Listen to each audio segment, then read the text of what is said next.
Bienvenue sur Exploratrice de rêves lucides.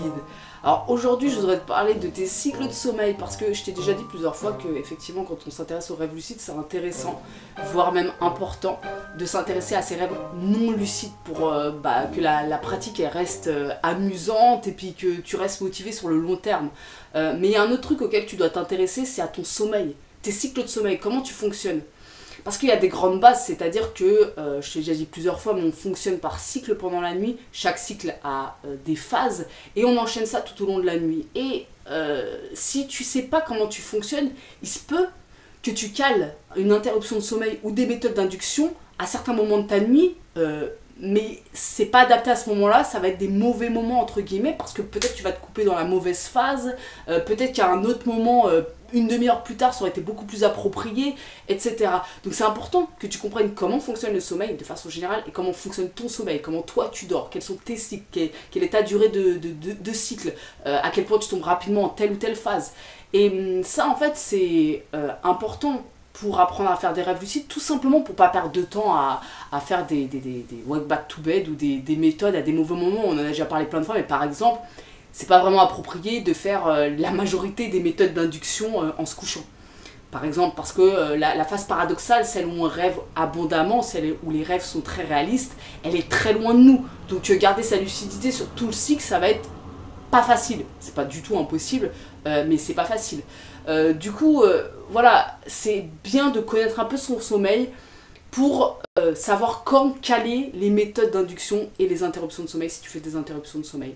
Ok, donc je vais aussi te parler donc de la Fitbit que j'ai à mon poignet, que j'ai depuis 2 jours, donc je suis trop contente parce que c'est une montre qui traque les habitudes évidemment, et moi elle m'intéresse grandement parce que cette montre là, elle est très précise quand elle analyse ton sommeil.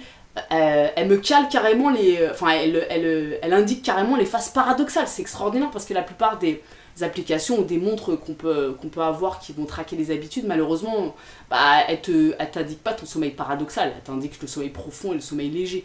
Donc celle-ci, elle est vachement précise. C'est tellement intéressant. J'ai passé ma première nuit avec et j'ai pu constater déjà pas mal de choses que je pensais pas en fait par rapport à mon propre sommeil. Donc du coup, c'est super intéressant parce que sur le long terme, je vais pouvoir mieux apprendre à me connaître. Parce que moi, je galérais un petit peu, j'avoue, pour comprendre justement quand caler les méthodes, les interruptions de sommeil. Des fois je sentais bien que je me loupais entre guillemets, que c'était pas le bon moment, j'aurais pas dû mettre mon réveil à cette heure-ci, etc. C'est pas forcément évident, donc là ça va me faciliter la vie. Donc ce que je vais faire, c'est que pendant une semaine je vais analyser mon sommeil, je vais voir un petit peu comment je fonctionne, et par rapport à ça, je vais pouvoir commencer à faire des interruptions de sommeil ou caler des méthodes d'induction. Alors, je voulais aussi te parler du sommeil polyphasique parce que si tu as suivi un peu l'affaire, la semaine d'avant, ça a été un peu dur pour moi, le sommeil polyphasique. Je m'étais lancé un challenge il y a quelques semaines pour passer en sommeil polyphasique. C'est complètement toujours d'actualité, sauf que là j'ai fait une petite pause, notamment du coup j'ai de la chance, en plus on me l'a offert la montre, hein, donc, parce que c'est vrai qu'elle est un peu chère, donc voilà, c'est pas forcément évident d'investir ou de se permettre de se l'acheter, donc moi j'ai beaucoup de chance qu'on me l'ait offerte. Et du coup, ce que je vais faire, c'est que pendant une semaine, je vais traquer mes habitudes de sommeil naturelles, entre guillemets, ou en tout cas, voilà, sans que je fasse quoi que ce soit.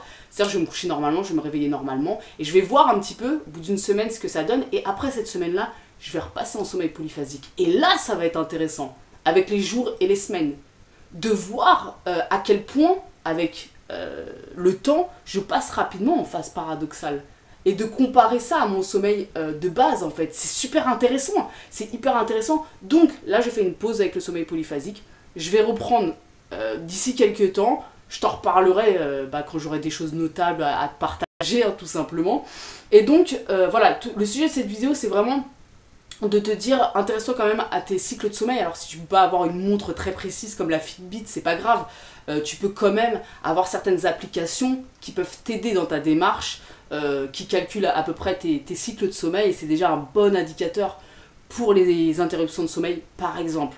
Voilà, et puis le sommeil polyphasique, je te dis, je te ferai une vidéo prochainement pour te dire comment ça se passe. Sur ce, toi n'hésite pas à partager ton expérience en commentaire, à me parler de ce que tu veux. Bon, si ça parle de rêve c'est encore mieux, mais bon, partage si ça te tente, et puis on se retrouve demain pour une nouvelle vidéo. Ciao!